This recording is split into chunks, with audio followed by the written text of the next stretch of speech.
Countdown for blast off. X minus 5, 4, 3, 2, X minus 1, fire.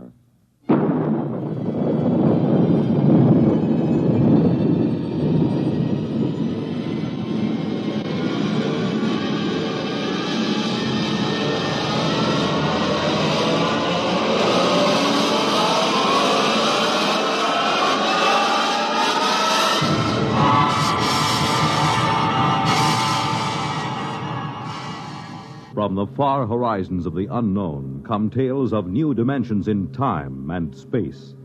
These are stories of the future, adventures in which you'll live in a million, could be years, on 1,000 maybe worlds. The National Broadcasting Company, in cooperation with Galaxy Science Fiction Magazine, presents X minus 1.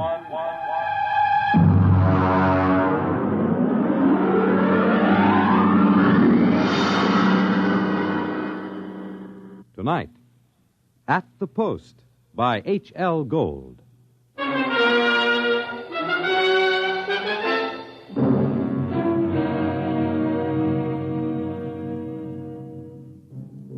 When I come into the Blue Ribbon on 49th Street west of Broadway, I could tell right away nobody told Doc Hawkins about my misfortune. Doc, who ain't one really, writes a daily medical column for the Racing Form, and we're celebrating his being sprung from the alcoholic ward. He got one look at me, and he choked on a piece of gefilte fish. What happened? What happened? Look at that. Clocker's become a character. Now, lay off, Doc. Look at that, a gray flannel suit, a black tie. Clocker, where is your purple and green check sports jacket? Where are your two-tone suede shoes? Why, you've become a character. That was Zelda's idea. She wanted to make a gentleman out of him. Wanted to? Why, you two kids got married just before they took my snakes away. Don't tell me you've fit already. You don't know, Doc? No, what happened? Well, it was right after you tried to take the warts off the fire hydrant that Zelda started hearing voices. It got real bad. How bad? Well, she's at Glendale Center upstate. I just came back from visiting her. Well, did the psychiatrist give you a diagnosis? Yeah, I got it memorized. Catatonia dementia precox. Oh, rough. Very rough. The outlook is never good in such cases. Maybe they can't help her, but I will. Now, Clocker, you're a race handicapper. You run the best tip sheet on Broadway. But people are not horses. You've got to think of your public. For instance, what's good at Hialeah, huh? My bar bill is about to be foreclosed, and I can use a long shot. Those couch artists don't know what's wrong with Zelda. I do. You do? Well, almost. I'm so close I can hear the finish line camera clicking. Well, now, that's very interesting. Perhaps we can collaborate on an article for the Psychiatric Journal. All right, look. Look at these charts. Look, here. Huh? I use the same system I used to dope the races. Look, Zelda's got catatonia. She used to be a hoofer before we got married, and now she does time steps all day. Stereotype movements are typical of catatonia. You don't get it. She does time steps. The first thing you learn in hoofing, over and over. 10 or 15 hours a day. And she keeps talking like she's giving lessons to some jerk kid who can't get it straight. And I hear when these catatonics pull out, they don't remember much or maybe nothing. Protective amnesia. They work harder and longer at what they're doing than they ever did when they were regular citizens. And they don't get a red cent for it. I beg your pardon? I said they were getting stiffed. Anybody who works that hard ought to get paid. I don't understand what you're getting at. What are they knocking themselves out for if it's for free? Doc, I tell you, I miss that mouse. I gotta save her. She can't see or hear us, but she can sure see or hear something. And I'm gonna dope her.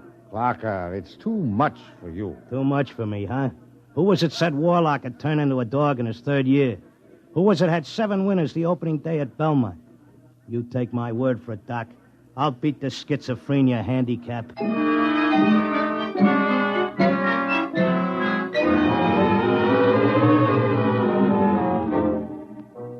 I hadn't been paying much attention to my tip sheet while I was doping a catatonia dodge. I tell you, I missed Zelda. I missed the bobby pins on the floor and the nylon stuck on a shower rack, the toothpaste tube squeezed from the top.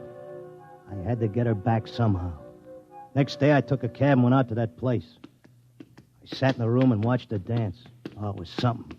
Because Zelda was worth watching, even with her eyes blank and her feet shuffling through that simple time step. Mr. Locke, visiting time is almost up. All right. Zelda, listen, Zelda. How long can they take to learn a time step? She can't hear you. Look, kid, I don't know who these squares are that you're working for, but tell them if they take you, they got to take me, too. You hear?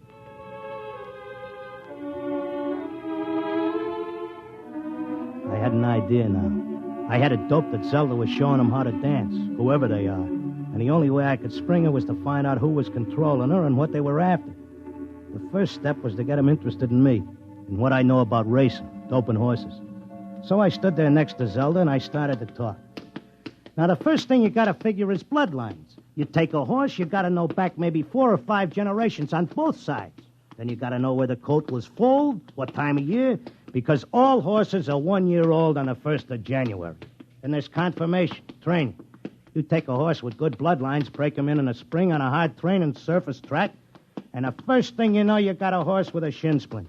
Oh, they may cover it up, but if you know it's there. Mr. Locke, I once knew a horse ran in Hialeah who was scared of flamingos. What are you doing? Had a fine record at Gulfstream and Bowie. But when he got down to Hialeah and got one look at the flamingos, he wouldn't run for beans. Mr. Locke, are you all right? Shut up, I'm Mr. busy. Locke. You bet on a horse that's scared of flamingos at Hialeah, and you're going to come in with your tail between your legs.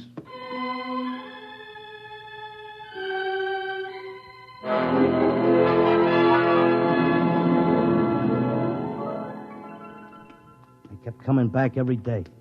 I'd just sit there next to Zelda while she did a time step, and I'd talk about horses over and over. And then finally, I started to hear voices. Clocker! Clocker! This way, Clocker, come this way. This way, Clocker. Come on now, come with me. Like it was a fog, I could see the attendant in his white coat, asking me questions, and I couldn't hear him. I knew I just kept on talking about the horses. And then suddenly I wasn't there. I was somewhere else. I was in a big square, and the buildings looked like the new Roosevelt Raceway, all modern. Or maybe like the World's Fair. There were trees and statues, and there were hundreds of people standing around, and they all looked scared. There was a little man with bifocals and a vest with pins and needles in it standing next to me. He looked scared. But I knew it had worked. I was on my way to Zelda. How did I get here? Excuse me, mister. How did I get here? I don't know. I can't take time for pleasure trips. I've got a customer coming in tomorrow for a fitting. She'll positively murder me if her dress isn't ready. She can't murder you. Not anymore. You mean we're dead? Don't ask me, but I don't think you're dead. That much I can tell you. Some of the people in the crowd were complaining they had families to take care of, while others were worried about leaving their businesses. And they all grew quiet when a man climbed up on a big platform in front. He was a very tall and dignified guy, and he had formal clothes and a white beard like the chief mourner at a politician's funeral. Ladies and gentlemen, please feel at ease. You are not in any danger. No harm will come to you. If you will listen carefully to this orientation lecture, you will know where you are and why. What is it? I don't understand. It's a pitch. Friends, I know you are puzzled at all this. Now let me explain. You've been chosen, yes, carefully screened and selected, to help us in what is undoubtedly the greatest cause of all history. You will learn more about it as we work together in this vast and noble experiment. What experiment? What is it? I got it picked. This is a pitch. These guys are out for something. Smells like a con. Let me state this in its simplest terms. Now, you know that there are billions of stars in the universe and that the stars have planets. A good many of these planets are inhabited. In almost all instances, the dominant form of life is quite different from yours. I am not of your planet or solar system. I am not formed as you see me. My true appearance would seem to be rather confusing to human eyes. Nuts, get to the point. The truth is, we are not here, and neither are you. Here is a projection of thought, a hypothetical point in space, a place that exists only by mental force. Actually, our bodies are on our own respective planets. What's he saying? What does he mean? Wait, he'll give us the convincer after the build-up. Our civilization is considerably older than yours. For many of your centuries, We have explored the universe both physically and telepathically, and during this exploration, we discovered your planet. We tried to establish communication, but there were grave difficulties. And it was the time of your dark ages. And I'm sorry to report that those people we did make contact with were generally burned at the stake. Here it comes. He's getting ready to slip us the sting. I don't think you ought to say a thing like that about a fine, decent gentleman. He's obviously very sincere. The problem we face is that the human race is doomed. The history of your race is a record of incessant wars, each more devastating than the last. And now, finally, man has chained the power of worldwide destruction. The next war, or the one after that, will unquestionably be the end not only of civilization, but of humanity, perhaps even of your entire planet. Then why have we brought you here? Because man, in spite of his suicidal blunders, is a magnificent race. He must not vanish without leaving a complete record of his achievements. Now, this is the task we must work together on. Each of you has a skill, a talent, a special knowledge we need for the immense record we're compiling. Every area of human society must be covered.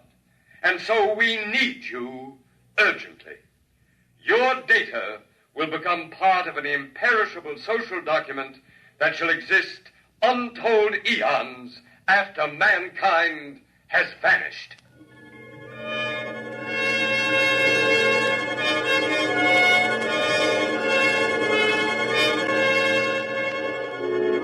Oh, he had a slick con. He had that crowd in the palm of his hand like a small-time grifter selling pearl necklaces on 6th Avenue. They all cheered. They were all flattered to think that they were joining in this vast project to make a record of the human race.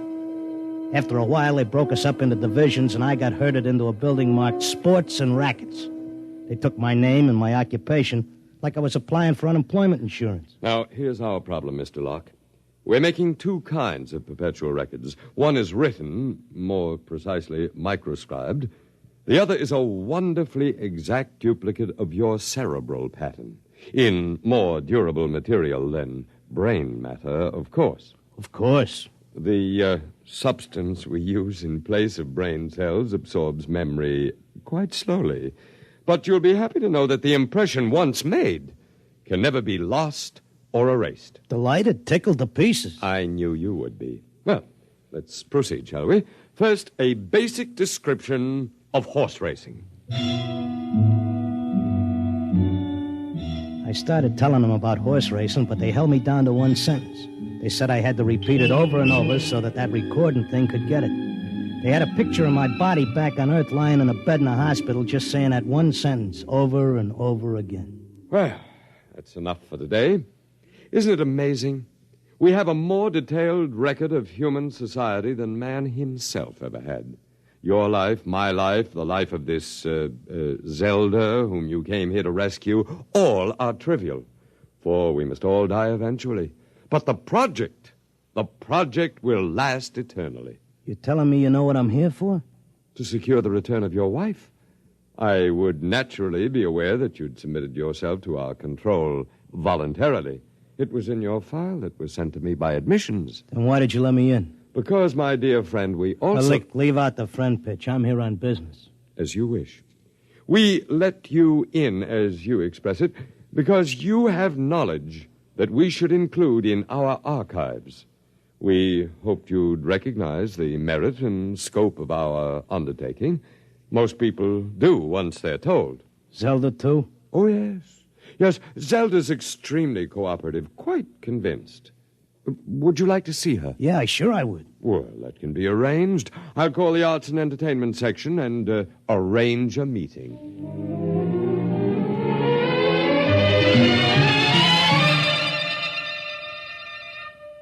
Zelda, baby. Clocker. Let's get out of here. Oh, hello, Clocker. Aren't you glad to see me? I spent months and shot every dime I've got just to find you. For sure I'm glad to see you, hon, but I can't waste any time. This work is so important. I want to talk to you. That con artist with the white beard said... isn't he wonderful, Clocker? Aren't they all wonderful? Regular scientists devoting their whole lives to this terrific cause. What's so wonderful about that? They could let the Earth go boom. It wouldn't mean a thing to them.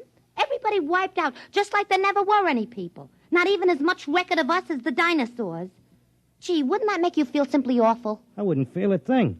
All I'm worried about is us, baby. Who cares about the rest of the world doing a disappearing act? I do, and so do they. They aren't selfish like some people I could mention. Selfish? You're darn right I am. Zelda, listen. I'm selfish because I got a wife and I'm nuts about her and I want her back. I have to help out on this project. It's the least I can do for history. History? What did history ever do for us? Go turn in your time card, baby. Tell them you got a date with me back on Earth. No, this is my job as much as theirs. More even. They don't keep anybody here against their will. I'm staying because I want to, Clocker. But, honey... Excuse me, I've got to get back. I'm teaching them the soft shoe now.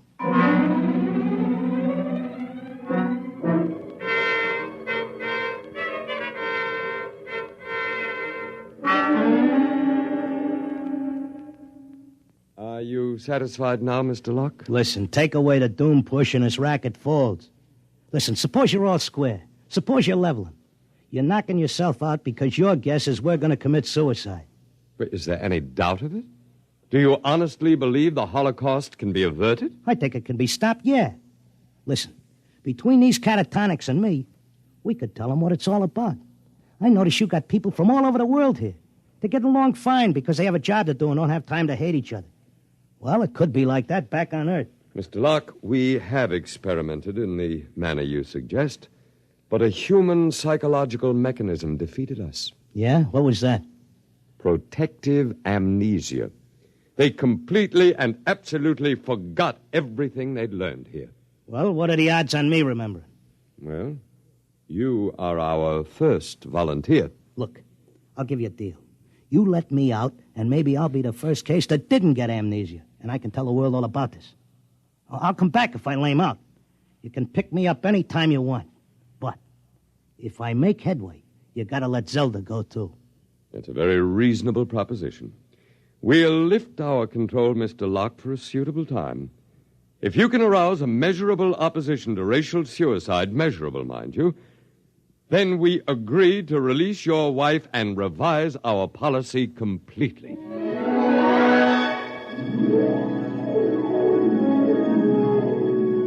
I came to at Glendale.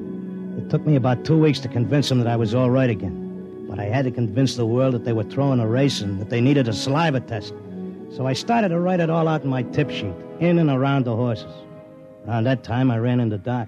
Clocker, my boy, you've no idea how anxious we were about you. But you're looking fit, I'm glad to say. Thanks. I wish I could say the same about you and the rest of the world. No need to worry about us. We'll muddle along somehow. You think so, huh? I'm glad to see you've got your tip sheet going again. As long as the bobtails run, who cares what happens to anything else?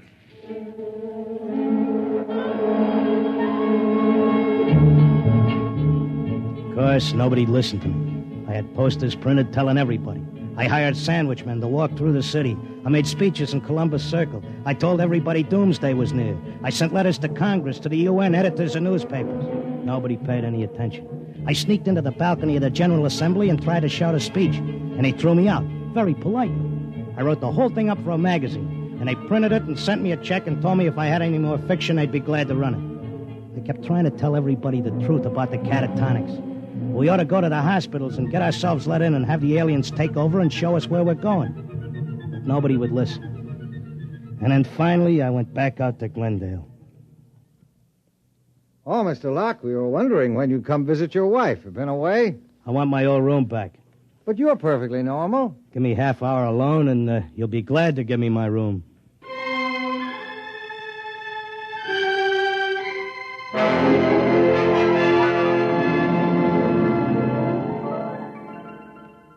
Well, here I am back again. Oh, Mr. Locke. Okay, I'll give you all the rest of the dope on racing. You won't have any trouble with me. Then you're convinced you failed. I'm no dummy.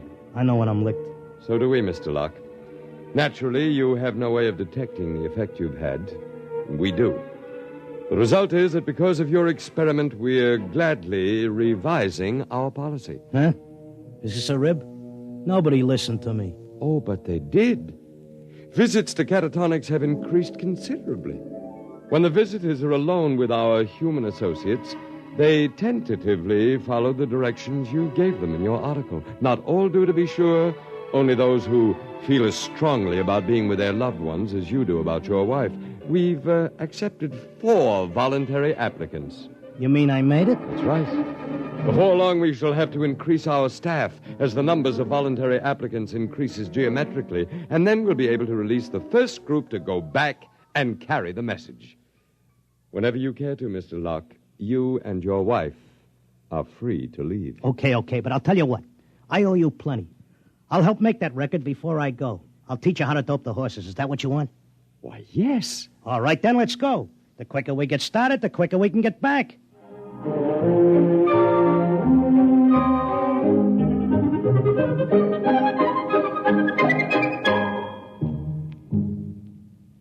You have just heard X-1, presented by the National Broadcasting Company in cooperation with Galaxy Science Fiction Magazine, which this month features A Touch of E-Flat by Joe Gibson, a story with a warning. Never let anyone point any weapon at you, even something as harmless-looking as a water pistol. It may be a cooling gun. Galaxy Magazine on your newsstand today. Tonight, X-1 has brought you At the Post, a story from the pages of Galaxy written by H.L. Gold and adapted for radio by Ernest Kenoy. Featured in our cast were Frank Maxwell as the clocker, and Thomas as his time-stepping wife, Zelda, Arnold Moss as the otherworldly one, John Griggs as the doc who wasn't one, really, and Sam Raskin as the confused little tailor with his mouth full of pins. Your announcer, Fred Collins.